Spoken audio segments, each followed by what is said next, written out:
امام ابو حنیفہ رحمہ اللہ نے استدلال کیا ہے کہ دو نمازوں کو سفر میں اکٹھا کرنا یہ بھی جائز نہیں ہے۔ اکٹھے کا مطلب نمازوں کو قضا کر دینا۔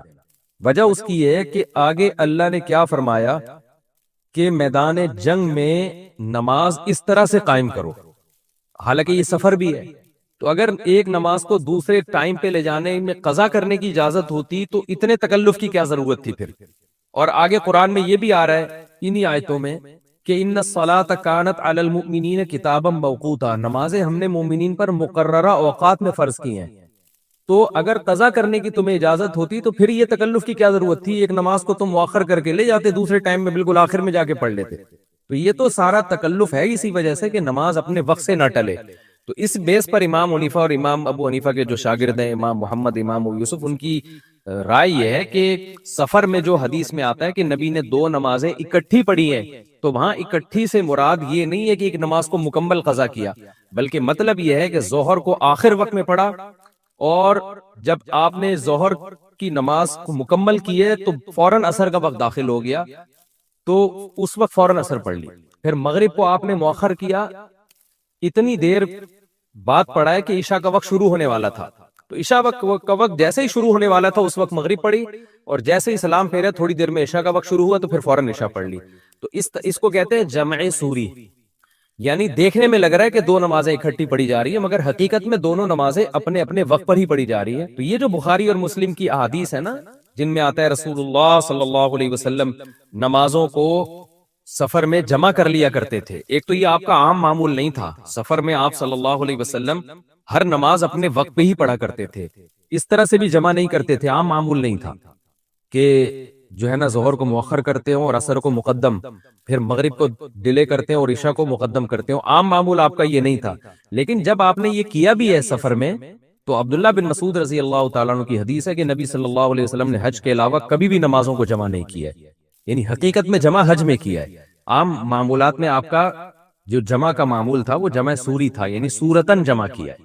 اور اس کی سب سے بڑی دلیل مسلم کی حدیث ہے جس میں آتا ہے رسول اللہ صلی اللہ علیہ وسلم نے مدینہ میں بغیر کسی بارش کے، بغیر مرض کے، بغیر سفر کے آپ صلی اللہ علیہ وسلم نے دو نمازیں اکٹھی پڑھی ہیں تاکہ امت پہ حرج واقع نہ ہو۔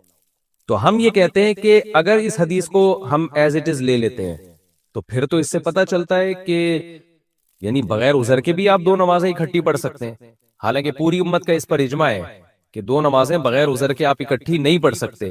تو ہم یہ کہتے ہیں جو تعویل آپ یہاں کر رہے ہیں نا، کہ ہم یعنی جو تعویل آپ یہاں کر رہے ہیں وہی تعویل آپ دوسری حدیثوں میں بھی کریں۔ یہاں کیا تعویل کر رہے ہیں بھائی، یہ جو نبی نے مدینہ میں بغیر سفر کے دو نمازیں اکٹھی پڑھی ہیں، تو اکٹھی کا مطلب یہ بھی تو ہو سکتا ہے نا کہ ظہر کو مؤخر کیا عصر کے قریب تک، اور ظہر پڑھ کے فوراً پھر عصر کا وقت داخل ہوتا ہی عصر پڑھ لی۔ تو یہ مجبوری کی حالت میں بلا کراہت جائز ہے، اور بغیر مجبوری کے اگر کبھی کوئی کر لے تو ٹھیک ہے، معمول بنانا ٹھیک نہیں ہے۔ تو سفر میں مجبوری ہو تو اس طرح سے تو جمع کیا جا سکتا ہے۔ اسی طرح بیماری میں کوئی مریض ہے، ان کو بھی ہم یہ مشورہ دیتے ہیں کہ آپ جو ہے جیسے بار بار پیشنٹ کو وضو کرانا مشکل ہے تو طہارت مشکل ہوتی ہے، تو ہم یہ کہتے ہیں بھائی ظہر عصر کے ٹائم دیکھ لو اور مغرب عشاء کا ٹائم دیکھ لو۔ تو ان کے لواحقین سے کہا جاتا ہے، مریض کے تیمارداروں سے، کہ بھائی آپ ان کو وضو کرائیں بالکل آخری وقت میں، جیسے 7:30 پر مغرب کا وقت ختم ہو رہا ہے تو آپ ان کو 7:20 پہ وضو کروائیں، طہارت کروائیں، اور یہ 5 منٹ میں مغرب کی نماز پڑھیں، اور 7:30 بجے سے پہلے سلام پھیر دیں، اور 7:30 جیسے ہی بجیں 1-2 منٹ انتظار کر کے فوراً عشاء بھی پڑھ لیں ساتھ۔ تو یہی کام ظہر عصر میں کریں، تو اس طرح سے جائز ہے۔ اور ہاں، حج کے موقع پر نبی صلی اللہ علیہ وسلم سے ثابت ہے کہ آپ نے مزدلفہ میں عرفات میں مغرب کی نماز کو آپ نے قضا کیا، اور وہ مزدلفہ میں مغرب عشاء جمع کر کے پڑھی ہے، تو وہاں جمع سے جمع حقیقی مراد ہے۔ اور اس کی ایک لاجک بھی بنتی ہے کہ حج میں بہت سارے ہم سے کام ایسے کروائے جاتے ہیں جو بظاہر اللاجیکل ہے، جیسے سر مڈوا لینا، احرام ہے، خوشبو لگانے پر پابندی ہے، تو یہ ساری چیزیں حج میں کروائی جاتی ہیں خلاف قیاس۔ تو حج تو ہے ہی خلاف قیاس، یعنی حج میں تو کام وہی کروائے جاتے ہیں جو آپ پوری زندگی نہیں کرتے، تاکہ آپ یعنی وہ آپ سے پریکٹس کروائی جاتی ہے کہ اپنے مزاج کو دین میں داخل نہ کرو، معمول سے ہٹ کے کام کرو، تاکہ یہ پتہ چلے کہ ہم اللہ کے بندے ہیں یا اپنی خواہشات کے غلام ہیں۔ تو حج پر باقی چیزوں کو قیاس نہیں کیا جا سکتا۔ تو خلاصہ یہ نکلا کہ ہماری رائے میں، اور 50% سے زیادہ امت اسی رائے کو فالو کرتی رہی ہے، کہ سفر میں یا بیماری میں آپ نماز کو اپنے وقت سے قضا نہیں کر سکتے، نماز آپ کو اپنے ٹائم پہ ہی پڑھنی پڑے گی۔ البتہ کبھی کوئی واقعی عذر ہو تو پھر اس طرح پہ عمل کیا جاتا ہے کہ ظہر کو آپ مؤخر کر دیں عصر کے قریب، اور عصر کا وقت داخل ہوتے ہی عصر پڑھ لیں، مغرب کو آپ ڈیلے کریں عشاء کے قریب سے، اور عشاء کا وقت داخل ہوتے ہی آپ عشاء پڑھ لیں۔ اس پر یہ جمع سوری کہلاتی ہے، اور یہ عبداللہ بن عمر سے بھی ثابت ہے کہ اسی طرح انہوں نے سفر میں جمع کیا، اور رسول اللہ صلی اللہ علیہ وسلم سے بھی ہماری رائے میں جو احادیث منقول ہے ان کا یہ مفہوم ہے۔ باقی اس پہ کہنے کے لیے اور بہت کچھ ہے، تو میں جتنی اس بارے میں احادیث پیش کی جاتی ہیں اس پہ میں الگ سے انشاءاللہ میرا ارادہ ہے کہ کلپ ریکارڈ کرواؤں، ایک ایک حدیث جو بھی دو نمازیں اکٹھی پڑھنے کے بارے میں احادیث آتی ہیں ان میں سے ایک ایک حدیث کا الگ سے ہم تجزیہ کریں، کیونکہ ہمارے ملک میں بھی اس کا رواج ہوتا چلا جا رہا ہے۔ میں نے بہت دیکھا ہے لوگوں کو سفر میں کہ وہ بڑے آرام سے ظہر کے ساتھ عصر پڑھ رہے ہیں، پھر مغرب کے ساتھ عشاء پڑھ رہے ہوتے ہیں، بعض عشاء کے ساتھ مغرب پڑھ رہے ہوتے ہیں، تو جو ہے اب اس کو یعنی وہ سمجھتے ہیں کہ گویا اس میں امام ابو حنیفہ کا قول کمزور ہے۔ وہ کہتے ہیں دیکھو بخاری مسلم کی حدیث ہے، نمبر میں نبی نے سفر میں 2 نمازیں اکٹھی پڑھی ہیں، تو یہ یہاں بر صغیر کے علماء کس بیس پہ انکار کر رہے ہیں؟ جب نبی نے پڑھی ہیں تو یہ کیسے منع کر رہے ہیں؟ تو نبی نے کس طرح پڑھی ہیں وہ میں نے آپ کو بیان کر دیا آپ کے سامنے، اس پر میں باقی مدلل ایک الگ سے انشاءاللہ میں کلپ ریکارڈ کرواؤں گا۔ تو اس بارے میں امام حنیفہ کی رائے بہت زیادہ مضبوط ہے، اور نماز کی اہمیت بھی اسی کا تقاضا کرتی ہے، کیونکہ ان آیتوں میں جو میدان جنگ میں اللہ نے نماز کا طریقہ بتایا، آگے اللہ اس کی وجہ یہ بیان کر رہے ہیں کہ ہم تمہیں اتنی اہمیت سے نماز پڑھنے کا حکم اس لیے دے رہے ہیں کہ سوال پیدا ہوتا ہے نا، اللہ بعد میں قضا کر لیں گے نا، ابھی کیا ٹینشن ہے کہ میدان جنگ میں لڑ رہے ہیں اور ابھی تو ہمیں نمازیں پڑھوا رہا ہے اس طرح سے کہ 1 رکعت نبی کے پیچھے ابھی پڑھ لو پھر بعد میں آگے 1 رکعت پڑھ لینا، تو کیا ٹینشن کی ضرورت ہے، بعد میں پڑھ لیں گے۔ آگے اللہ نے فرمایا ان الصلاۃ کانت علی المؤمنین کتابا موقوتا، نمازیں مومنین پر مقررہ اوقات میں فرض ہیں۔ تو یہ آیت سفر کو بھی شامل ہے، خاص طور پہ یہ نازل جس پیرائے میں ہوئی ہے وہ تو سفر اور جنگ کی بات ہو رہی ہے، تو یہ اسی کے بارے میں نازل ہوئی ہے کہ بھائی ہم کیسے تمہیں قضا کرنے کی اجازت دیتے ہیں، ہر نماز کا مقرر وقت ہے۔ تو یہ آیت بہت مضبوط دلیل ہے امام ابو حنیفہ کے موقف کی کہ سفر کے بارے میں بھی آیت ہے، حضر کے بارے میں بھی ہے، اور اس کے مقابلے میں جو احادیث ہیں وہ اتنی واضح نہیں ہیں کہ جن سے ہم اس آیت کو چھوڑ دیں، ان میں وہ قابل تعویل ہیں، ان میں جمع کا مطلب میں ابہام ہے۔ پھر صحابی جو بیان کرنے والے ہیں کہ ظہر کے عصر کے وقت تک مؤخر کیا، تو عصر کے وقت تک کا مطلب کیا ہے؟ عصر داخل ہو چکا تھا یا ابھی داخل نہیں ہوا تھا؟ جب آپ کہتے ہیں میں مسجد تک گیا تو بعض دفعہ اس سے یہ مراد ہوتی ہے کہ مسجد میں داخل ہوا، بعض دفعہ یہ مراد ہوتی ہے کہ مسجد کے قریب تک گیا میں، تو مبہم احادیث ہیں، بہت واضح نہیں ہے، اور بہت سے صحابہ سے اس کے خلاف بھی ثابت ہے۔ تو اس لیے احتیاط اسی میں ہے کہ جب آپ سفر کریں ہر نماز اپنے مقرر وقت پر پڑھیں، اس میں نماز کو دوسرے وقت میں قضا نہ کریں۔ اور جو اہل حدیث حضرات ہیں ان سے بھی میں گزارش کرتا ہوں، اگر وہ پھر بھی اس موقف کو نہیں مانتے، وہ اسی پہ قائم رہتے ہیں کہ نہیں جی ہم 2 نمازیں اکٹھی پڑھیں گے، ان کے علماء کا اگر یہ موقف ہے، وہ اپنے علماء کو اگر اس میں فالو کرتے ہیں، تو پھر اس بات کا بہرحال اہتمام کریں کہ اگر ہم یہ فرض کر بھی لیتے ہیں کہ نبی صلی اللہ علیہ وسلم نے ظہر اور عصر کو ملا کے پڑھا ہے، ملا کے کا مطلب ایک ہی وقت میں پڑھ لیے، تو بھی یہ نبی صلی اللہ علیہ وسلم کی عام سنت نہیں تھی۔ علامہ ابن قیم رحمہ اللہ نے اس کی تصریح کی ہے کہ نبی کی یہ متواتر سنت نہیں ہے۔ سفر میں نماز میں کمی کرنا تو نبی کی متواتر سنت ہے، ہمیشہ کیا ہے، لیکن جمع ہمیشہ کی سنت نہیں ہے، تو یہ بھی کبھی کبھار۔ جبکہ ہم اپنے اہل حدیث بھائیوں کو دیکھتے ہیں کہ وہ ہمیشہ ہی سفر میں 2 نمازیں اکٹھی پڑھ رہے ہوتے ہیں، تو یہ تو خود نبی کی سنت کے بہرحال خلاف ہے، علماء کی تصریح کے مطابق اور نبی کے عمل کے مطابق۔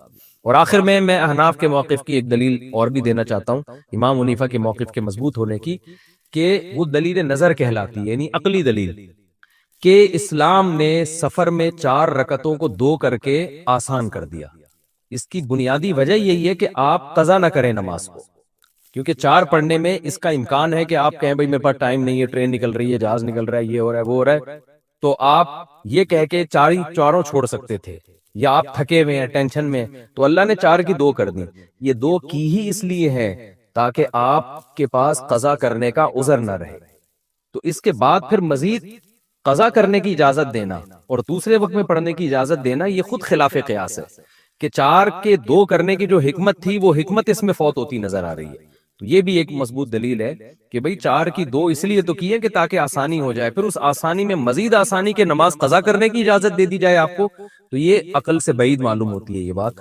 یہ بھی ایک اس مسلک کے مضبوط ہونے کی ایک مضبوط دلیل ہے۔ بہرحال مسئلہ اختلافی ہے، اگر کسی مسئلے میں فقہا کا اختلاف ہو جائے تو کسی ایک جانب میں غلو کرنا بہرحال جائز نہیں ہے۔ میرا مقصد صرف یہ بتانا تھا کہ یہ جو ہمارے ہاں مشہور ہے اور بہت سے اسکالرز کہتے ہیں کہ امام حنیفہ کا موقف دلیل کے لحاظ سے اس بارے میں بالکل کمزور ہے، اتنی ساری حدیثیں جن میں آتا ہے نبی نے 2 نمازیں اکٹھی پڑھی ہیں، اور یہ پتہ نہیں کیوں بر صغیر کے علماء اس کو مانتے نہیں ہیں۔ تو میرا مقصد صرف اس بات میں یہ بتانا ہے کہ بر صغیر کے علماء کے موقف کے مضبوط ہونے کے بہت مضبوط دلائل ہے، یہ بتانا ہے، کسی دوسرے کے مسلک پہ طنز نہیں ہے۔ کوئی پھر بھی اگر شافعی فقہ کو فالو کرتا ہے یا حنبلی فقہ کو فالو کرتا ہے اور اس کو وہ صحیح لگتا ہے تو ٹھیک ہے، اس پر عمل کرے، لیکن دوسرے پہ طنز نہ کرے۔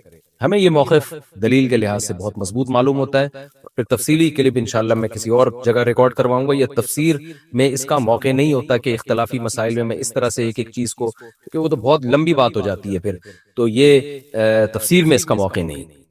تو آگے اچھا یہ بات ہوئی تھی۔ دوسری بات ہمیں یہ پتہ چلتی ہے کہ اسی تفسیر میں کہ اسلحہ کی اسلام میں کتنی ویلیو ہے۔ قرآن بار بار کہہ رہا ہے کہ نماز کی حالت میں بھی اسلحہ اٹھا کے رکھو، اور آج دیندار لوگوں کی حالت دیکھیں، ہر بات ان لاجیکل کریں گے وہ، یعنی اسلام احتیاطی تدبیروں کا ہمیں حکم دے رہا ہے ان آیتوں میں، اور گراؤنڈ ریئلٹی کو دیکھ کے ہمیں چلنے کا حکم دے رہا ہے۔ آج لوگ کہتے ہیں نماز سے سارے مسئلے حل ہو جائیں گے، ہمیں کچھ کرنے کی ضرورت نہیں ہے۔ اگر سارے مسئلے نماز سے حل ہو رہے ہوتے تو صحابہ کو میدان جنگ میں 1 رکعت پڑھ کے دشمن کے سامنے کھڑے ہونے کا حکم کیوں ہوتا؟ نماز کی حالت میں قرآن ان کو حکم کیوں دیتا کہ چاروں طرف نظر رکھو؟ بلکہ قرآن تو کہتا بھائی تم نماز پڑھ رہے ہو، تم اللہ کے حکم میں لگے ہوئے ہو، میں تمہاری حفاظت میں لگا رہوں گا، نماز ہی تمہیں ہر چیز سے بچا لے گی۔ بھائی نماز بچاتی ہے بشرطے کہ آپ دوسرے اسباب بھی اختیار کریں، ان اسباب سے غافل ہونے کی آپ کو قطعاً اجازت نہیں ہے۔ حدیث میں آتا ہے کہ نماز میں کوئی سانپ نظر آئے تو مارو اس سانپ کو۔ یہ نہیں ہے کہ آپ نماز میں ہیں تو اب چونکہ آپ اللہ کے لیے سامنے کھڑے ہوئے ہیں تو اب اللہ بچائے گا، اب سانپ بھی آپ کو کچھ نہیں کہہ سکتا۔ سانپ نہیں دیکھتا کہ یہ نمازی ہے یہ بے نمازی ہے، سانپ کا کام ہے کاٹنا۔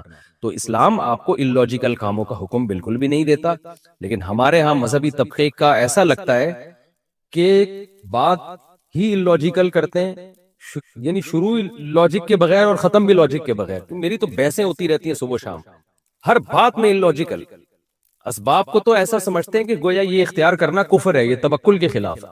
اسی وجہ سے مسلمان تنزل کی طرف جا رہا ہے اور غیر مسلم ترقی کر رہا ہے، کیونکہ وہ گراؤنڈ ریئلٹی کو دیکھ کر فیصلے کرتے ہیں، وہ اسباب اختیار کرتے ہیں، اور ہم یہ سمجھتے ہیں کہ اسباب نہیں اختیار کیے جائیں گے۔ تو ہمیں اسباب بھرپور اختیار کرنے اور عبادت کی طرف بھی ہم نے توجہ دینی ہے۔ ان آیتوں سے ہمیں یہ بھی پتہ چلتا ہے۔ سورہ بلد کی ان آیات میں اللہ تعالی نے اسلام اور انسانیت کی خدمت، ان 2 چیزوں کو ایک ہی نام سے تعبیر کیا ہے۔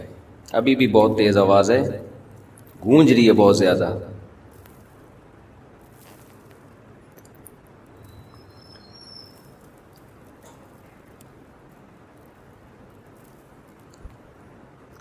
وما ادراک ما العقبہ،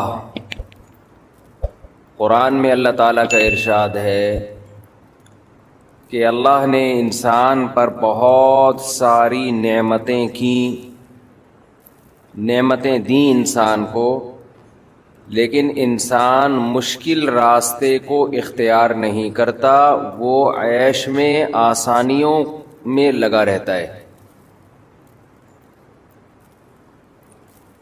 جب بھی کوئی آپ پر احسان کرے تو غیرت کا بھی تقاضا ہے اور حمیت کا تقاضا ہے کہ انسان اس کا شکر ادا کرے۔ شکر ادا کرنے کا ایک درجہ تو یہ ہے کہ انسان زبان سے کہہ دے آپ کا شکریہ، لیکن اصل شکر یہ ہے کہ جب اسے ضرورت ہو تو آپ اپنی خواہشات کو پیچھے رکھ کے اس کی ضرورت کو اپنی ضرورت پر ترجیح دیں۔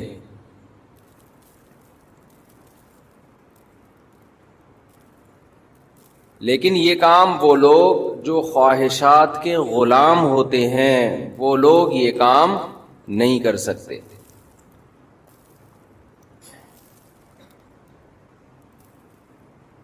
ابھی جو ہمارا سفر ہوا سیلاب زدگان کے لیے، اس میں ایسے ایسے واقعات سامنے آئے بھوک کے کہ انسان ان واقعات کو دیکھ کر اپنی آنکھوں پہ قابو نہیں رکھ سکتا۔ ہماری ایک ٹیم بلوچستان کی طرف گئی تھی، ایک اندرون سندھ۔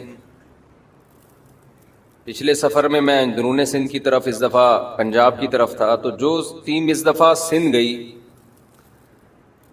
ایسے ایسے بچوں سے ملے جو 2-2 3-3 دن سے بھوکے تھے، ماں سے بچھڑ گئے، باپ سے بچھڑ گئے، فیملی سے بچھڑ گئے۔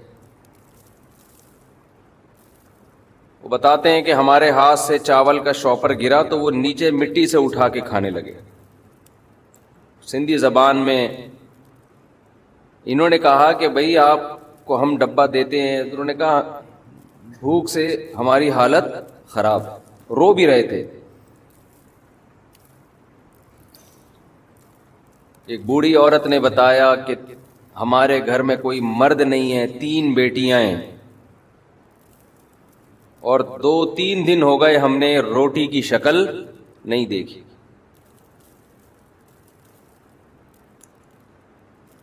ایک دو واقعات نہیں ہیں، یہ واقعات جب ہمارے ساتھی بتا رہے تھے تو خود بھی رو رہے تھے، اور جو مجمع سن رہا تھا وہ بھی رو رہا تھا۔ یہ اندرون سندھ کے حالات ہیں۔ آپ کو یاد ہوگا کووڈ-19 جب کرونا پھیلا، لاک ڈاؤن ہوا، تو ہم نے تھوڑا خوراک کی تقسیم کا میں نے پرسنلی انتظام کیا۔ تو بعض گھروں میں جب گئے وہ آٹا دیکھ کر رونے لگے خوشی سے کہ کئی دن تک ہم نے روٹی نہیں کھائی، آج بہت دنوں بعد ہمیں آٹا دیکھنے کو مل رہا ہے۔ مجھے اس وقت قرآن مجید کی یہ آیات یاد آ رہی تھیں کہ وما ادراک ما العقبہ، اے انسان میں نے تجھے آنکھیں دی، میں نے تجھے زبان دی، میں نے تجھے نعمتیں دی، لیکن تو عیش میں لگا ہوا ہے، تو اسلام کے مشکل راستے پر چلنے کے لیے تیار نہیں ہے۔ وہ مشکل راستہ کیا ہے؟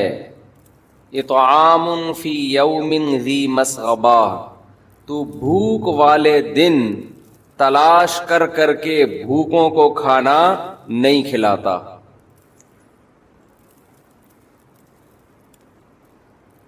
قرآن میں اکثر جگہوں پہ اطعام کا لفظ ہے، کھانا کھلانے کا۔ آج اس سفر میں اس کھانا کھلانے کی اہمیت سمجھ میں آئی کہ انسان کی سب سے بڑی ضرورت بھوک ہے، اس کو پورا کرنا ہے۔ ایک طرف بڑی بڑی دعوتوں میں بھی جانا ہوا کہ کھانا اتنا سا ہوتا ہے اور نکالا اتنا جاتا ہے برتن میں، اور ایک طرف ان لوگوں کو بھی دیکھنا نصیب ہوا جن کو کئی کئی ہفتوں سے پیٹ بھر کے کھانا میسر نہیں ہے۔ سندھ کے ان حالات میں جہاں ان مظلوموں کے لیے خون کے آنسو رونے کو دل کرتا ہے، وہاں ان ظالم سندھ کی حکومت کے لیے بھی دل چاہتا ہے کہ آدمی الٹے ہاتھ سے بد دعائیں کرے۔ کیا اپنی قوم کو کس حالت میں لا کے ان بدبخت حکمرانوں نے چھوڑا ہے۔ دنیا میں کہیں ایسا نہیں ہوتا۔ کس نے سندھ کی یہ حالت کی ہے؟ کس کا کنٹرول رہا ہے سندھ میں ہمیشہ سے؟ حادثات 2 قسم کے ہوتے ہیں، ایک حادثہ جو قدرت کی طرف سے ہو، جس سے نمٹنے کا، جس کو روکنے کا انسانوں کے پاس کوئی انتظام بولو نہیں ہوتا۔ زلزلہ آ گیا، یہ قدرتی آفت ہے۔ ایک حادثہ وہ ہوتا ہے کہ جو آپ کی بدعمالیوں کا نتیجہ ہوتا ہے۔ یہ پہلے سے محکمہ موسمیات کی پیش گوئی تھی کہ اس دفعہ بارشیں معمول سے بہت زیادہ ہوں گی. کوئی اچھمبا نہیں ہوا کہ ایک دم اچانک سے کوئی اللہ کا قہر یا اللہ کا غضب آ گیا ہو.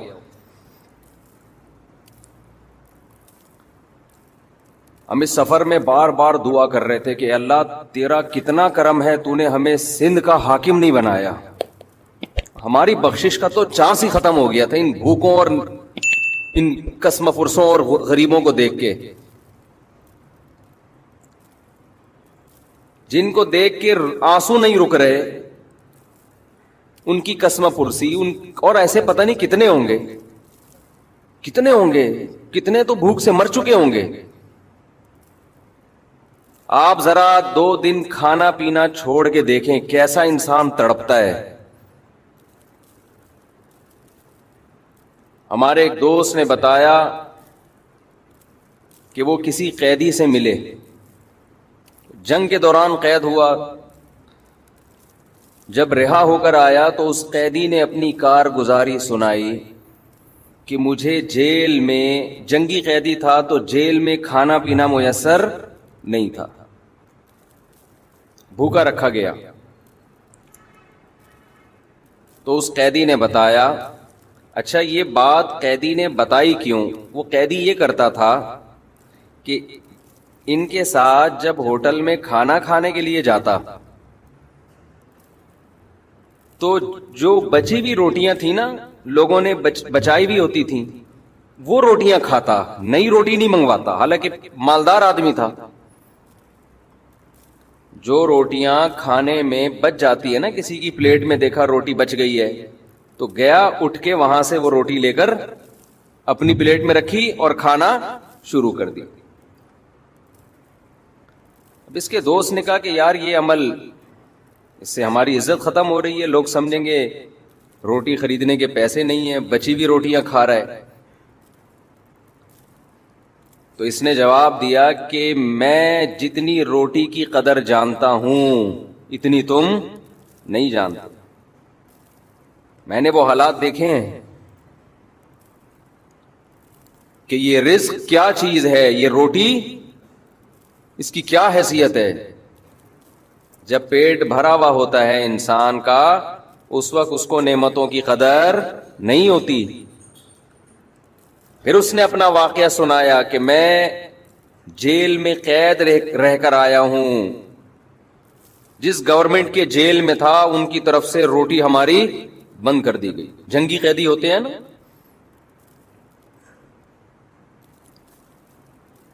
کہنے لگا کہ بھوک سے یہ حالت ہوئی ہماری سب قیدیوں کی کہ کچھ دن کے بعد ہمیں ایک پیپر نظر آیا جس پہ بسکٹوں کا چورا پڑا ہوا تھا. کسی نے بسکٹ کھا کے کہیں ایسے پھینک کے چلا گیا, تو اس پیپر کے اوپر بسکٹوں کا تھوڑا سا چورا. کہہ رہے ہم ایسے بھوک سے نہ تڑپتے ہوئے اس کی طرف گئے. جیل میں 2 ساتھی تھے, وہ اتنے سے چورے کو ہم نے 2 برابر حصوں میں تقسیم کیا, چھوٹا سا جیسے پاؤڈر کی ایک چٹکی ہوتی ہے. اس وقت ہمیں اس کی بھی قدر معلوم تھی. کہہ رہے 2 برابر حصوں میں تقسیم کیا کہ ایسا نہ ہو کہ میں اپنے ساتھی کا حصہ کھا جاؤں, اور اسے زبان پہ رکھ کے کافی دیر تک چوستے رہے ہیں کہ ایک دم حلق میں نہ اتار لیں ہم اسے.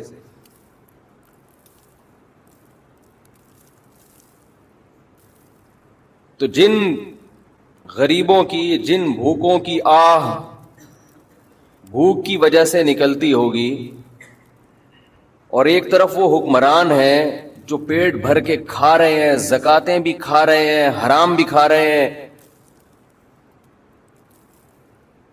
وَلَا تَحْسَبَنَّ اللَّهَ غَافِلًا عَمَّا يَعْمَلُ الظَّالِمُونَ, اللہ کہتے ہیں اللہ کو ہرگز غافل مت سمجھنا, ظالم جو کچھ کر رہے ہیں اللہ اس سے غافل نہیں ہے.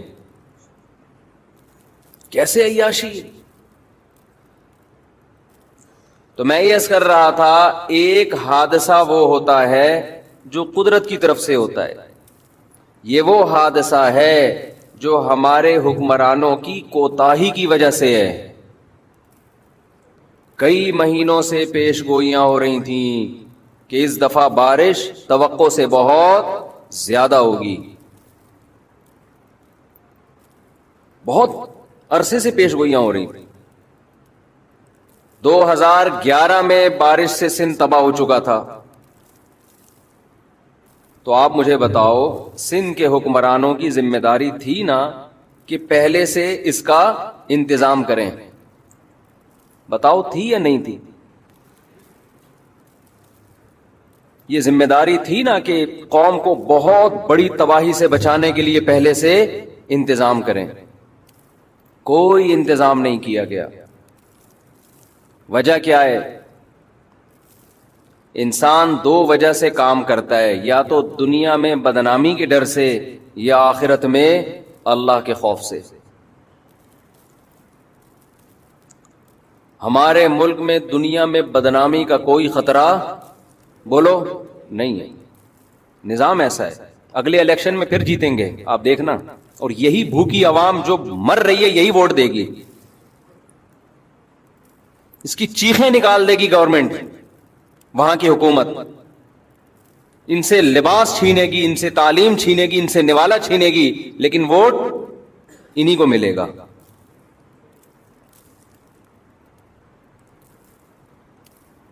تو بدنامی کا الحمدللہ ہمارے کنٹری میں کوئی خطرہ نہیں ہے. اور آخرت پر ایمان نہیں ہے کہ جس خدا کے خوف سے کہ اس خدا کو ہم نے جواب دینا ہے. جو حالات وہاں ہے نا، آپ دیکھ کر آئے، آپ قابو نہیں رکھ سکتے اپنی آنکھوں پہ. ہمارے جن دوست نے حالات سنائے وہ 20 منٹ تک مسلسل روتے ہی رہے ہیں واقعات سنا کے. با پردہ عورتیں جن کے سروں سے کبھی چادر نہیں اتری، وہ گھر سے نکلی ہوئی ہیں اور لائن میں پیچھے کھڑی ہوئی ہیں پردے کی وجہ سے کہ ہم مردوں میں نہ آئیں. پیچھے کھڑی ہوئی ہیں. 3 دن ہو گئے، ایک روٹی کا نوالا ان کو نصیب نہیں ہوا.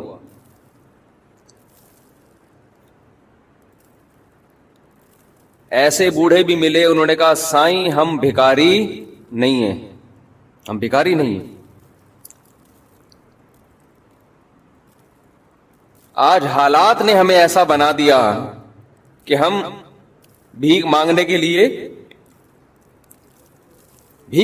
لیے کھڑے ہوئے لائن میں. حالات نے ایسا بنا دیا.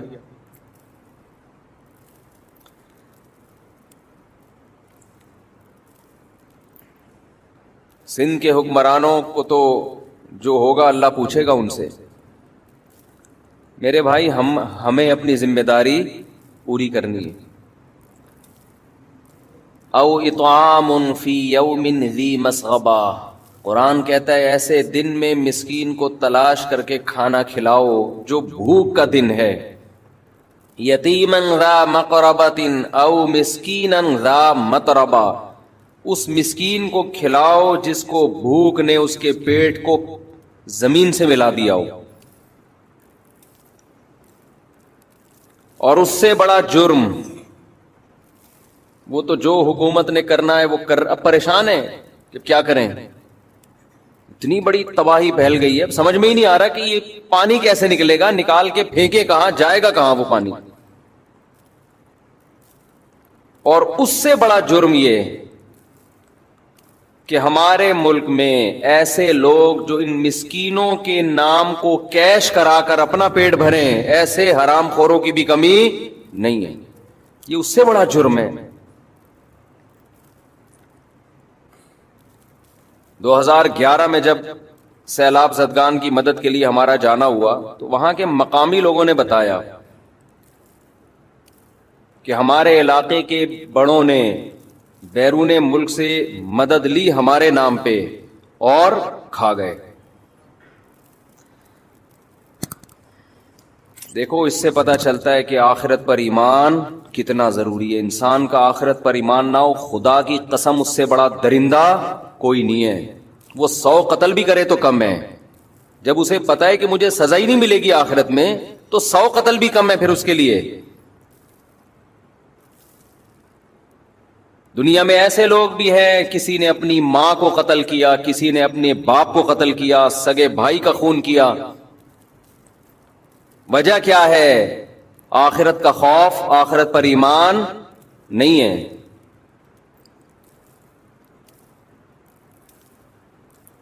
یہ جو میں بیان میں بار بار اللہ کا وجود، آخرت، لوگ کہتے ہیں آپ ایک ہی مضمون کو ریپیٹ کرتے ہو. مسئلہ یہی ہے. افرأیت من اتخذ الہہ ہواہ، اللہ کہتے ہیں کیا اس شخص کو دیکھا تم نے جس نے خدا کو چھوڑ کر اپنی خواہشات کو اپنا خدا بنا لیا ہے. جب آپ اصل خدا پر ایمان نہیں رکھتے تو آپ کا خدا آپ کی خواہشات ہوتی ہیں، اور خواہشات انسان کو بے لگام کر دیتی ہیں.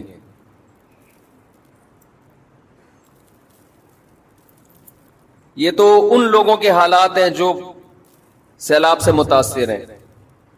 آپ کو اپنی سوسائٹی میں، آپ کے اپنے رشتہ داروں میں ایسے مسکین غریب نظر آئیں گے. ایک بھائی کروڑوں روپے چھاپ رہا ہے، اپنی دولت کو چھپاتا پھر رہا ہے کہ کہیں ایسا نہ ہو کہ میرا یہ دوسرا بھوکا بھائی مجھ سے پیسے مانگ لے. یہ تو آپ کو اپنی سوسائٹی میں نظر آئے گا یہ منظر. تو ایک جرم تو یہ کہ اس تباہی کے لیے انتظام نہیں کیا گیا. اس سے بڑا جرم ان مسکینوں اور غریبوں کو کیش کرا کے اپنا پیٹ بھرا جا رہا ہے. یہ ظلم کرنے والے بعض ٹرسٹ بھی ہیں. ہمارے ہاں ٹرسٹ کو، بعض رفاہی اداروں کو رجسٹرڈ اس لیے کیا جاتا ہے کہ بلیک منی کو وائٹ کرایا جا سکے.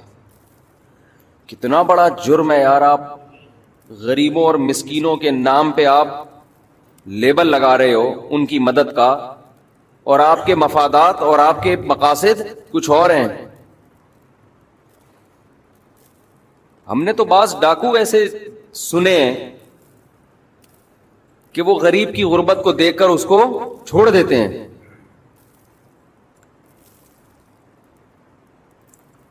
تو اس سیلاب سے ہمیں بہت ساری چیزیں سیکھنے کو ملی. کتنے لوگ ہیں جھوٹ بول بول کے جہاں کوئی سیلاب آتا ہے نا تو غمزدہ ہونے کے بجائے خوش ہو جاتے ہیں. کیوں؟ ان کو نوٹ چھاپنے کا ایک بہترین موقع مل گیا. میں اکثر ایک بات آپ سے کہتا ہوں کہ اس ہمارے کنٹری میں پیسہ کمانے کا سب سے بہترین ذریعہ یہ ہے کہ چار دیواری کھڑی کر کے کچھ یتیم بچے لا کے ڈال دو، نوٹ چھاپو. لوگ نہیں پوچھیں گے کدھر جا رہا ہے یہ پیسہ. تیرے پاس یہ گاڑی کہاں سے آئی جو کل تو پھٹ پٹی پہ گھومتا تھا؟ یہ لینڈ کروزر تیرے پاس کہاں سے آئی؟ یہ حساب دے. آپ حساب دیں گے، وہ آپ کو وہ کہے گا میں اتنا نیک، مجھ سے کون ہوتا ہے حساب لینے والا؟ میں فلاں بزرگ کا بیٹا، میری داڑھی، میری پگڑی، میری ٹوپی، ان چیزوں کو دکھانا شروع کر دے گا. ایسے آدمی کو بولا کرو ایسی کی تیسی تیری، حساب دے. جو انتظامیہ ہے نا محلے کی، اس کا فرض ہے جب بھی کوئی ٹرسٹ کھولے، رفاہی ادارہ کھولے، دیکھو قرآن کا حکم ہے. قرآن نے حکم دیا جب آپس کے لین دین کرو، آپس کے لین دین تجارت کے، ان کو بھی لکھو، حساب کلیئر ہونا چاہیے. تو آپ بتاؤ زکاتوں کے نام پہ ٹرسٹ بنے ہوئے ہوں اور وہ آپ کو حساب دینے کے لیے تیار نہ ہو. اول تو بہت سے ٹرسٹ بنے ہی نہیں ہوتے.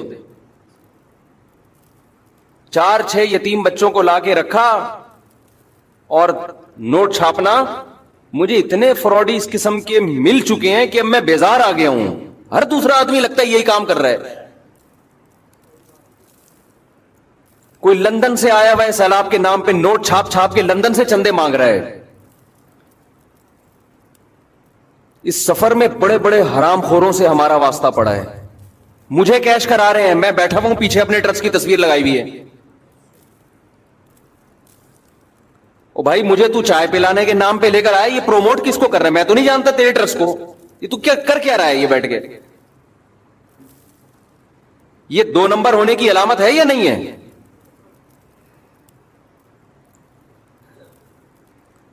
ایک آدمی مشہور ہو جائے، ایک یہ اللہ کی نعمت بھی ہے لیکن ایک آزمائش بھی ہے. ہر آدمی اپنا منجن ہمارے ذریعے سے بیچ رہا ہے یار.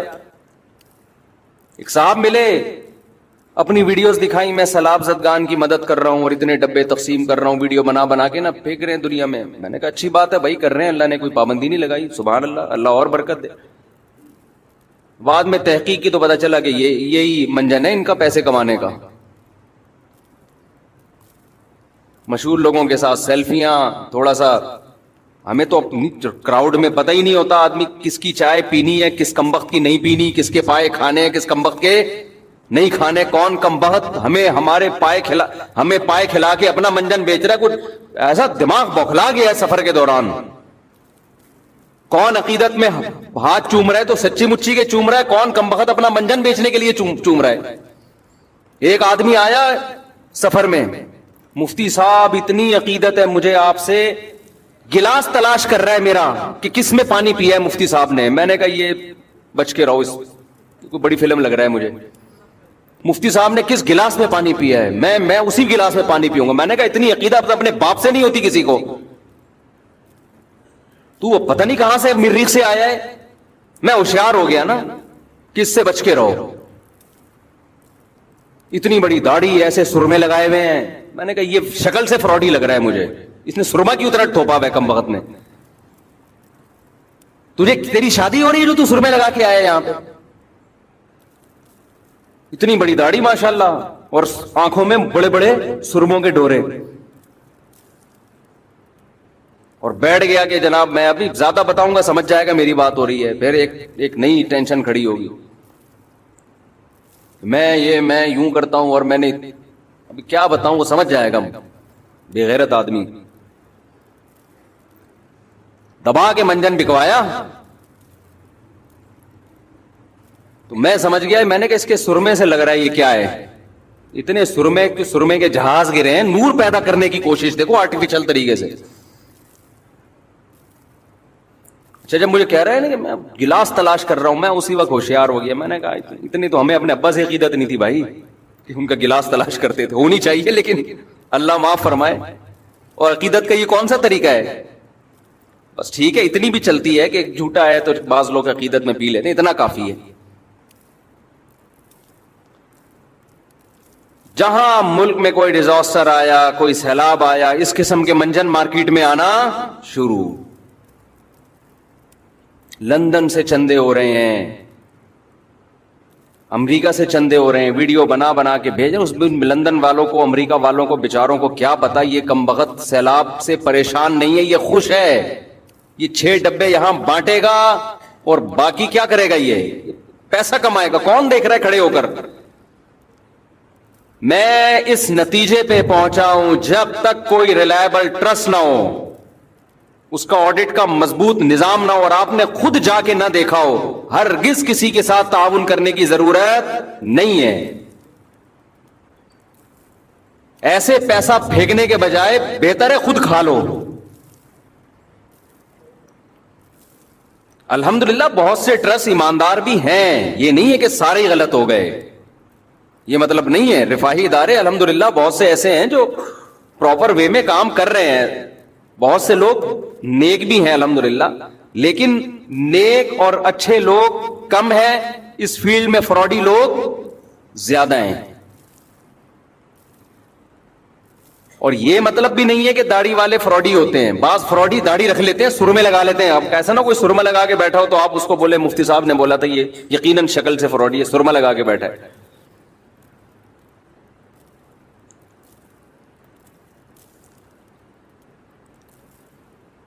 تو یہ بڑے ظالم ہیں کہ ایک طرف ملک میں آفت آئی ہوئی. وہ آپ کو یاد ہوگا 2007 یا 2008 میں جو زلزلہ آیا تھا، لاشیں پڑی ہوئی ہیں، اور کچھ بدبخت کیا کر رہے تھے، جو مردہ لاشیں عورتوں کی پڑی ہوئی ہیں ان کے گلے سے کوئی سونے کی چین کھینچنے کی کوشش کر رہا ہے، کوئی کڑا نکالنے کی کوشش کر رہا ہے. ہاں انگلیاں کاٹ کے لے گئے. اللہ پہ اعتماد کرو بھائی. جو رزق عزت کے ساتھ مل جائے وہ سوکھی روٹی اس غیر اخلاقی حرکت سے 1000 گنا بہتر ہے. لیکن یہ فلسفہ جب سمجھ میں آئے گا جب دنیا کو مسافر خانہ سمجھے گا. یار جتنا عزت سے مل رہا ہے ٹھیک ہے, یہاں کون سا ہمیشہ رہنا ہے. جب مسافر خانہ نہیں سمجھے گا تو لوٹ کھسوٹ کی کوشش کرے گا. ٹرینوں کے حادثے ہوتے ہیں. ہمارے دوست ٹرین میں آ رہے تھے, پرانی بات ہے, آپ کو یاد ہے, ایک بہت بڑا حادثہ ہوا تھا ٹرین کا. اس میں کچھ تبلیغی جماعت کے لوگ آ رہے تھے. جماعت مجھ سے ملی, میری سلام دعا تھی ان سے. انہوں نے بتایا کہ ہم سے جو اگلا ڈبہ تھا نا, اس سے آگے انجن تک مکمل ٹرین تباہ ہو گئی تھی. یہ اذان دے رہے تھے فجر کی یا پتہ نہیں ظہر کی, اور اس سے آگے کے جتنے ڈبے تھے وہ سارے کہہ رہے ہم جب نیچے اترے تو ایسے پچکی ہوئی لاشوں کے انبار لگے ہوئے تھے. وہاں بھی کیا ہوا ہے, کچھ بدبخت لوگوں نے ان لاشوں کی جیب سے پیسے نکالنا شروع کر دیے. الحمدللہ اچھے لوگ بھی ہیں, ایسا نہیں ہے, ہمارے ملک میں غیرت مند لوگوں کی بھی کمی نہیں ہے, جنہوں نے ان کو سہارا دیا, ان زخمیوں کے لیے کی فکر کی, ان کو کھلایا پلایا. لیکن جو اس طرح کے حادثات میں اس کی قسم پرسی سے فائدہ اٹھانا شروع کرتے ہیں, بھائی اس کا اگر وہ مر بھی گیا ہے تو یہ اس کے وارثوں کا حق ہے, تمہارا تھوڑی ہے. یہ اس کے وارثوں تک پہنچاؤ. نہیں پہنچ سکتا چھوڑ دو اس کے حال پہ.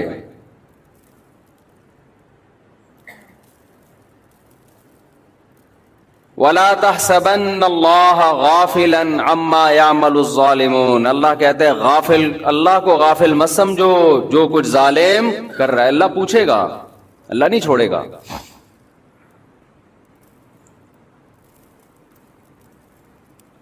تو کچھ تباہیاں وہ ہوتی ہیں جو قدرت کی طرف سے ہوتی ہیں,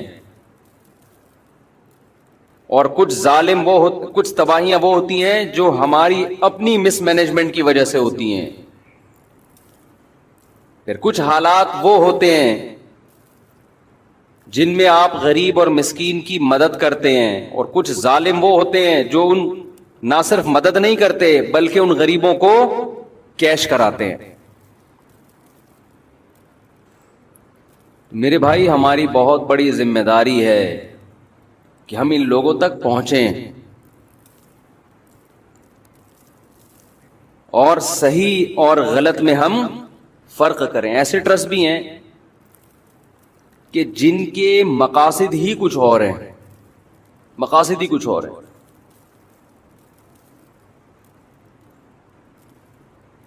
اسلام آباد یونیورسٹی کے ایک پروفیسر تھے, انہوں نے بتایا کہ وزیرستان میں ایک واقعہ ہوا نا کہ ایک لڑکی کو فیصلہ کیا گیا اس نے زنا کیا ہے تو ہم پتھروں سے مار کے اس کو ہلاک کریں گے, رجم کریں گے. تو انہوں نے بتایا کہ بہت سی این جی اوز ایک دم آواز اٹھائی انہوں نے کہ یہ عورت پہ ظلم ہے کہ اس کو رجم کیا جائے, یہ ظلم ہے. آواز اٹھائی. کہہ رہے ہیں علاقے کے علماء کی عدالت میں کیس چلا جو جرگے بیٹھتے ہیں, تو انہوں نے یہ فیصلہ کیا علاقے کے علماء نے کہ اس عورت پر جو گواہی ہے وہ مکمل نہیں ہے, شرعی لحاظ سے اس کی سزا بنتی نہیں, اور سزا معاف کر دی. این جی اوز کو خوش ہونا چاہیے تھا کہ بھائی ہمارا مقصد حاصل ہو گیا, ایک عورت آزاد ہو گئی. تو پروفیسر بتا رہے تھے خوش ہونے کے بجائے ان کے سب کے چہروں پر پریشانی اور ٹینشن کے آثار. یہ کیا ہو گیا, کیا مطلب کہ اب ہمارا منجن, یہ منجن کا لفظ بڑا مزیدار ہے, اس کو یاد کر لیں. جب بھی کوئی ایسا کر رہا ہوں بولا منجن بیچ رہا ہے. اب تو میں ایسا ہو تو کوئی ملنے آ رہا ہوتا ہے منجن بیچنے آ رہا ہے, ہمیں چال سے اندازہ ہو. کچھ تو زیادہ تر تو الحمدللہ عقیدت میں ہی ملتے ہیں, کوئی بدگمان. یہ مطلب نہیں کہ جو بھی ملنے آ رہا ہو تو میں بدگمان ہوں کہ منجن بے, اس بیچارے کو ہم سے کیا واسطہ. وہ عقیدت محبت میں ایک آدمی مل رہا ہے, ہم تو اس لائق نہیں ہے کہ لوگ ہم سے عقیدت کریں. وہ بیچارہ کر رہا ہے, وہ اس کا اپنا ایمان ہے. لیکن منجن بھی الحمدللہ بکتا. یہ لفظ یاد رکھ لیں کہ منجن بیچ رہا ہے. آ جائیں گے آپ کے پاس بڑی بڑی داڑیوں میں, یتیم خانہ کھولا ہوا ہے فلانا. اب جا کے تحقیق کرو یار, کہ اتنا نیک کہ یتیموں کا اتنا خیال اس کو. اور ایسے لوگوں میں بہت سو نے اپنی بہنوں کی وراثتیں کھائی ہوئی ہوتی ہیں، اپنے یتیم بھائی کا مال کھایا ہوا ہوتا ہے. تجھے اپنے گھر کے یتیم کی فکر نہیں ہے، تو محلے کے یتیم تو نے لے کے پالے ہوئے ہیں. تو قرآن کہتا ہے کہ آپس کے لین دین کو صاف رکھو، آپس کے لین دین کو. یہ زکوٰۃ صدقے فطر، اس میں بدگمانی سے بچانا ضروری ہے، خوب سمجھ لیں. دیکھو نبی صلی اللہ علیہ وسلم ایک خاتون کے ساتھ تنہائی میں کھڑے ہوئے، کسی صحابی نے دیکھ لیا، آپ نے ان صحابی کو بلا کے فرمایا کہ یہ میری زوجہ ہیں، ایسا نہ ہو تمہارے دل میں میرے بارے میں خیال پیدا ہو جائے. انہوں نے عرض کیا یا رسول اللہ آپ کے بارے میں کون بدگمان ہو سکتا ہے؟ نبی نے فرمایا یہ تمہارے ایمان کا مسئلہ تھا، اگر ذرا سی بدگمانی آ جاتی تمہارا ایمان ختم ہو جاتا. ہمارے پیغمبر نے تو یہ نہیں کہا کہ مجھ پہ کون ہوتا ہے کوئی شک کرے مجھ پہ. آج آپ کسی سے پوچھ لیں کہ حضرت یہ کیا ہو رہا ہے، یہ آپ سائیکل سے ایک دم لینڈ کروزر پہ کیسے آ گئے؟ اگر اس کا کوئی رفاہی ادارہ ہے نہیں ہے تو آپ کو کسی کے ذاتی معاملات سے کیا. میں یہ نہیں کہہ رہا کہ ساری دنیا جا کے پوچھے، جو علاقے کے لوگ ہیں یا انتظامیہ ہے اس کا تو فرض بنتا ہے نا پوچھے. ہمارے ایک استاذ ہر سال حج کرتے تھے، اور کسی مدرسے کے منتظم بھی تھے وہ. اب منتظم بھی ہے، ہر سال حج بھی کرے، تو بدگمانی ہوتی ہے کہ ایسا تو نہیں مدرسے کے چندوں سے بھائی لوگ حج کے لیے تھوڑی دیتے ہیں. اچھا یہ خوب سمجھ لو، مولوی کا شیطان بھی مولوی ہوتا ہے، یہ ہم نے علماء سے ہی سنا ہے. وہ اس کو نا ہیلے سکھاتا ہے. ایکچولی میں حج مدرسے کے چندے سے اس لیے کر رہا ہوں کہ میں جب حج پہ جاؤں گا تو مجھے روحانی قوت ملے گی. یہ سب مولویوں کی بات نہیں کر رہا، علماء سے بدگمان نہ ہو. کام میں پہلے میڈیا بہت علماء کے خلاف پروپیگنڈا کر رہا ہے. مولوی فراڈی نہیں ہوتے، فراڈی لوگ مولویوں کا روپ اختیار کر لیتے ہیں. ہم نے علماء کے ساتھ وقت گزارا ہے الحمدللہ. ہم نے علماء میں جتنا تقویٰ، للہیت اور سخاوت دیکھی ہے اتنی مجھے کسی اور میں نظر نہیں آئی، کم از کم میں نے تو نہیں دیکھی. لیکن اس کا یہ مطلب نہیں ہے کہ جو بھی داڑھی رکھ لے، جو بھی ٹوپی پہن لے بس وہ، یا کسی بزرگ کا بیٹا ہو. یہ بھی اتنا بھی لوگ دیکھتے ہیں حضرت جی کا بیٹا ہے. بھائی نوح علیہ السلام کا بیٹا تو کافر تھا، کسی کا بیٹا ہونے سے تھوڑی پتہ چلتا ہے. معاملات تو سب کے لیے، اصول تو سب کے لیے ایک جیسے ہیں. بیٹا ہوگا، باپ ہوگا، پھپھا ہوگا، چاچو ہوگا، یہ اس کا ہیڈک ہے، ہمارا ہیڈک نہیں ہے. وہ ایک امام صاحب جو تھے نا، وہ کیا کرتے تھے، وہ پیسوں کے معاملات میں بہت دو نمبری کر رہے تھے. تو ایک مقتدی نے بول دیا ان کو کہ بھئی آپ کیا کر رہے ہیں، اور زیادہ ڈیٹیل میں جاؤں گا تو پھر لوگ سمجھ جاتے ہیں کس کی بات ہو رہی ہے. میں بہت مبہم باتیں کر رہا ہوں. میرے کلپ ہر جگہ پہنچ رہے ہوتے ہیں. اپنے کسی ریلیٹو کے بارے میں کوئی بات کرتا ہوں، ان کا فون آ جاتا ہے یار تم نے ہماری بات ممبر پہ بیٹھ کے کر دی. اب مجھے بہت ہی مبہم انداز میں بات کرنی پڑتی ہے. تو وہ انہوں نے کہہ دیا کہیں امام صاحب سے کہ حضرت یہ کیا ہے. تو امام صاحب جوش میں آگے میں تیرے خلاف بددعائیں کروں گا. انہوں نے کہا حضرت الٹے ہاتھ سے نا رات کو آخری وقت میں اٹھ کے ذرا کر لیا کریں تاکہ ایک ہی دفعہ میں آپ کو تسلی ہو جائے. ٹھیک ہے نا. یہ منجن، وہ منجن تو انہوں نے نہیں کہا، یہ تو ابھی ایک لفظ ایجاد ہوا ہے. ویسے تو بہت پرانا ہے لیکن پروموٹ، جیسے انڈا موڑ دنیا میں پہلے کوئی نہیں جانتا تھا. میں دنیا میں جہاں بھی جا رہا ہوں لوگوں کو کراچی میں انڈا موڑ کا الحمدللہ، انڈا موڑ والوں کو چاہیے مجھے پیسے دیں اس کے.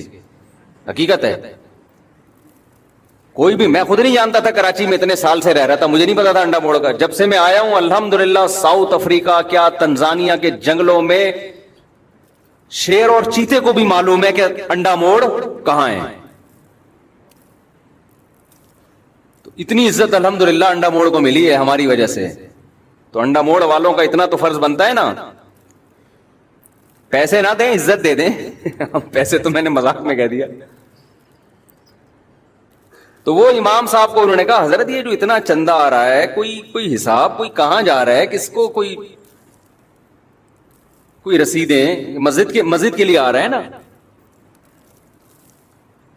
تو وہ غصے کہ آپ، میں بزرگ کا بیٹا، میں بزرگ، آپ مجھے ایسا کہہ رہے ہو، میں تمہارے خلاف بددعائیں کروں گا. تو یہ آدمی ذرا اسی طرح کہا کریں آپ بھی. حضرت آپ ایک دفعہ بددعا کا جو ہے نا یہ اپنی ٹھڑک پوری کر لیں, آپ بیٹھ گئے تسلی سے ایک دفعہ بددعا کر لیں تاکہ یہ دھمکیاں, تو ایسے ہی کہا کریں آپ. جب ظالم سے آپ محاسبہ کریں نا اور ظالم ایموشنل بلیک میلنگ کی کوشش کرے, تو کوئی جیسے عاملوں کے بارے میں بھی یہ کہتا ہوں نا, عامل کہتا ہے میں تیرے اوپر اتنے جنات بھیج دوں گا, تو یہ اور یہ, تو بولے یار تو ایسا کر ایک دفعہ بھیج دے. صحیح ہے. یہ ٹوپے ڈرامے ہمارے ساتھ, یہ منجن یہ کہیں اور جا کے بیچنا, یہ ادھر نہ بیچ تو منجن. دیکھو بہت سے مسائل آپ کے کانفیڈنس سے حل ہوتے ہیں, جھگڑوں سے حل نہیں ہوتے. وہ ایموشنل بلیک میلنگ پہ آ گیا, آپ ایک دم جذبات میں آ گئے, وہ تو چاہ رہا ہے کہ آپ جذبات میں آؤ. تو آپ کا کام ہے بالکل بھی سب سے پہلے آپ نے گھبرانا نہیں ہے. ٹھیک ہے, گھبرانا نہیں ہے بالکل. وہ میں واقعہ سناتا ہوں نا کہ ایک بندے کی کال آئی میرے پاس, مجھے کہنے لگا کہ میری آمدن کم ہے, میرے سسرال کا مطالبہ ہے کہ بچوں کو اچھے اسکولوں میں پڑھاؤ, بچوں کو اچھے اسکولوں میں اچھے اسکولوں کی فیس افورڈ نہیں کر سکتا. مجھ سے مشورہ لیا اس نے, تو میں نے کہا نہیں پڑھاؤ. دنیا میں اس سے بڑا بے وقوف آج تک پیدا نہیں ہوا جو اپنی چادر سے زیادہ پاؤں پھیلائے. میں نے کہا پہلے کھانے پینے کو فوکس کرو, ایک مناسب رہائش, اس کے بعد تعلیم ہے. تو کوئی بات نہیں کم تر اسکول میں, بلکہ ہوم اسکولنگ کا انتظام کر لو, اگر اور بھی کم پیسے ہیں کوئی ٹیوٹر رکھ لو, وہی پڑھا لے, وہ زیادہ اچھا پڑھا لے گا, کم وقت میں بچہ زیادہ اچھا بن جائے گا. کہہ رہے میں یہ بات مان رہا ہوں, میری بیگم نہیں مان رہی, اور میری ساس اور میرے سسر بھی انوالو ہو گئے ہیں, مجھے فل ٹینشن دی ہوئی ہے انہوں نے. تو میں نے کہا ان سے بولو کہ بھائی بچے میرے ہیں, سسرال سے بولو بچے کس کے ہیں, میرے. خوب سمجھ لیں اسلام میں بچوں کی تمام تر کفالت باپ کے ذمے ہے, اور مکمل ولی بھی بچوں کا باپ ہے.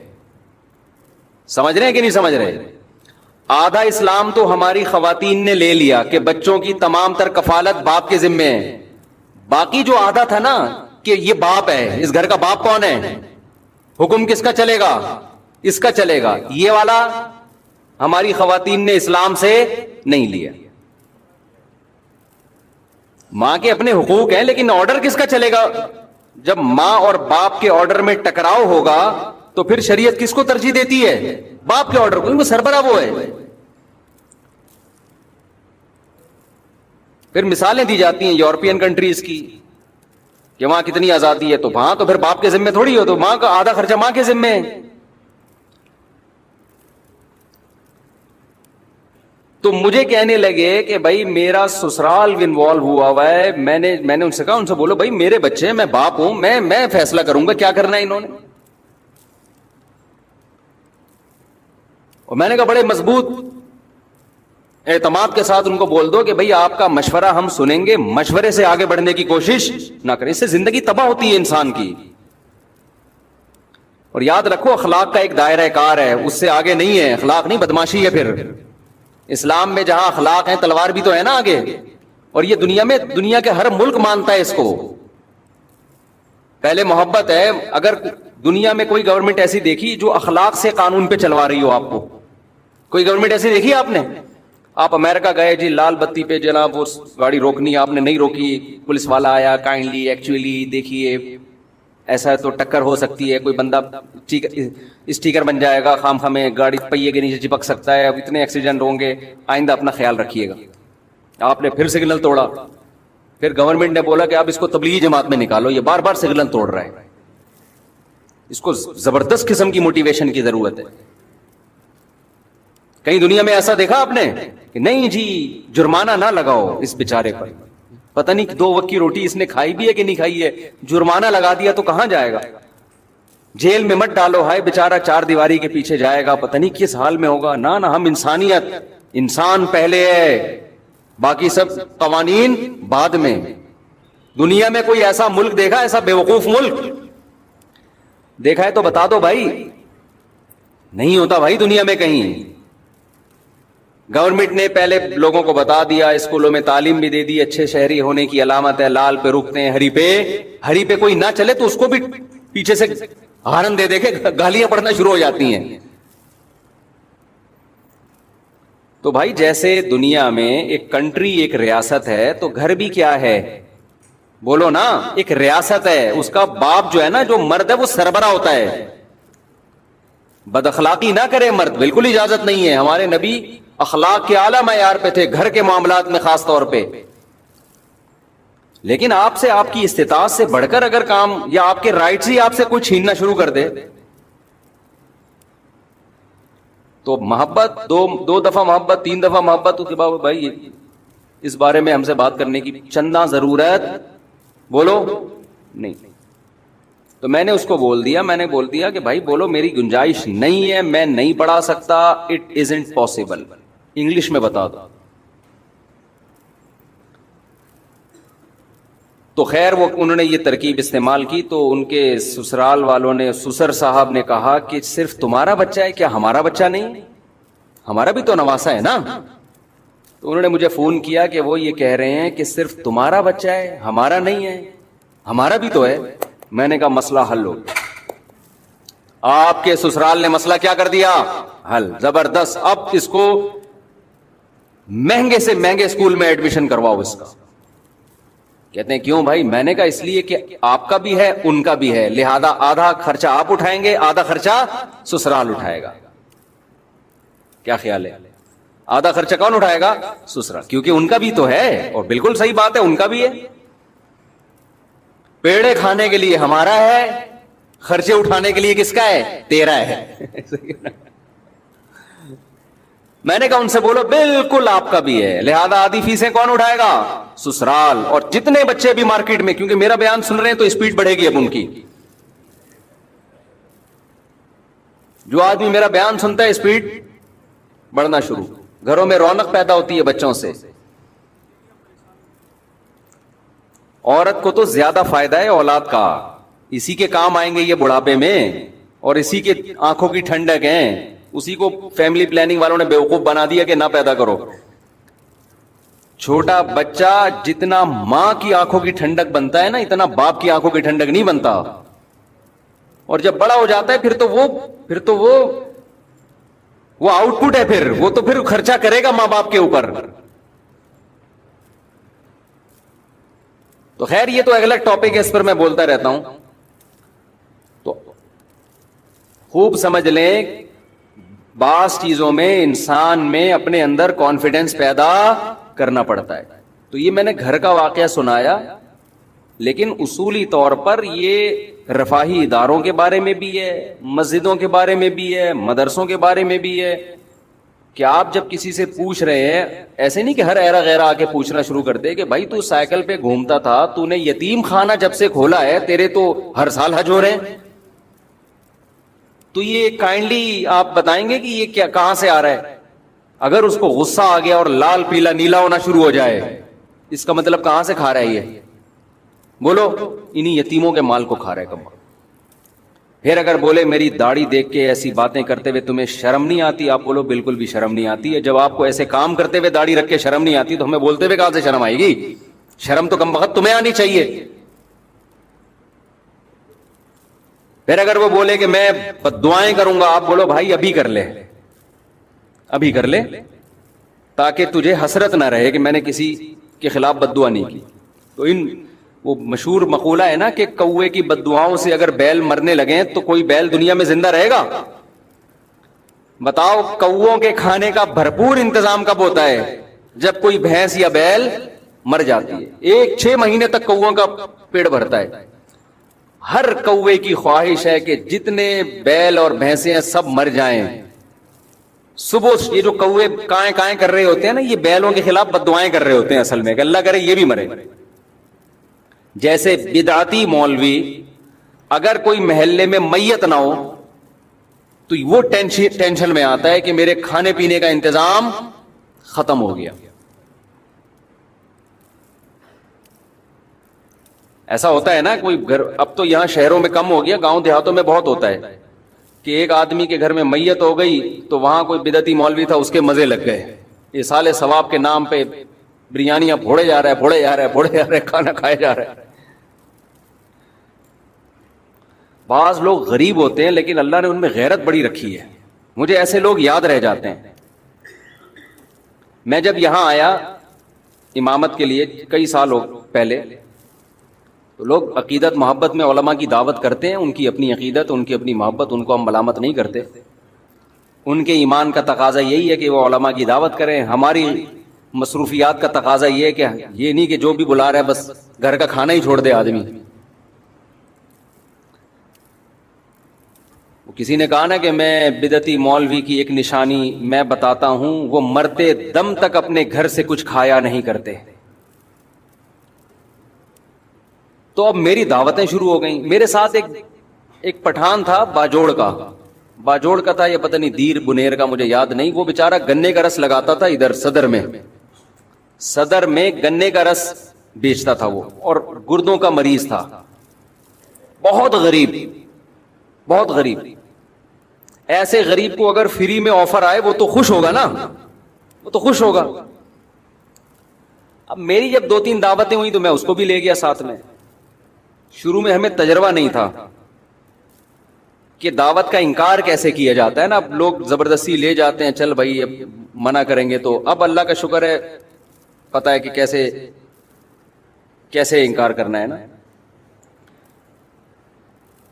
تو 2-3 دعوتوں میں جا کے میں تو پھر سائڈ پہ ہو گیا نا. میں نے کہا بھائی ہمارا اب اس کے علاوہ کیا کوئی کام ہی نہیں ہے. اس کے گھر کے کوفتے اچھے ہیں, وہ پائے اچھے بناتا ہے, وہ بریانی اچھی بناتا ہے, تو وہ چپلی کباب اچھے بناتا ہے تو بناتا ہے. بھائی اب یہ تو نہیں کہ ہم اسی کام میں لگے رہیں. تو جس نے جو دعوت کر رہا تھا نا مسلسل, اس نے کسی اور مولانا صاحب کو پکڑ لیا. اس کا بہرحال ایک اچھا جذبہ تھا, اس کو تو میں نہیں کہوں گا. اس نے کہا یار میرے گھر میں کوئی نہ کوئی دیندار ہونا چاہیے دسترخوان پہ, اس کا یہ جذبہ تھا. اب کسی دوسرے مولانا کو پکڑا, وہ بار بار جا رہے ہیں اور یہ بھی ساتھ میں نا.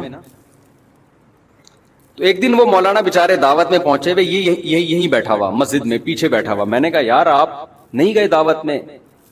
کہتا ہے مفتی صاحب غیرت مند آدمی گھر پہ کے کھا کے جو خوش ہوتا ہے وہ دوسرے کے دسترخوان پہ خوش نہیں ہوتا. مجھے اتنا مزہ آیا اس کا یہ جملہ سن کے. میں نے کہا یہ مالدار ہوتا پھر مسئلہ نہیں تھا, اتنا غریب ہو کے بھی اب اس کو شرم آنے شروع ہو گئی ہے کہ یار ٹھیک ہے اگلا طیب خاطر سے دعوت دے رہا ہے, لیکن اپنے گھر کی سوکھی روٹی یہ دوسرے کے دسترخوان کی بریانی سے بہتر ہے. اچھا میری عادت ہوتی ہے ایسے خاندانی آدمی کو تلاش کر کے پھر اس کے ساتھ تعاون کروں. میں ایسے غیرت مند لوگوں کے ساتھ تعاون کرے انسان.